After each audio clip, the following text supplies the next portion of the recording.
So you're unable to log into a broker on TradingView. I will walk you through step by step how you can fix this. So step number one is to head over to Google Chrome, for example. And if you are getting this error on screen, what we need to do is go to the top right hand corner. And the first thing that we can try is using a brand new profile on our Google Chrome. So I will click on my profile picture here. And then you want to select a brand new profile. Once you do that, that should then work. And then what we can do as well, if that doesn't work, is we can go to the top right hand corner, click on the three dots here, and then you can then select settings. From settings, if we go to the left hand side, click on privacy and security, you will then see an option for delete browsing data. Click on this.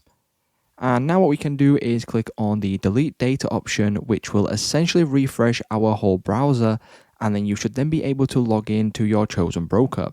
If this doesn't work, the last thing that we can try is to go down to the bottom and click on a brand new browser here, such as Safari, or you can download one of your choice.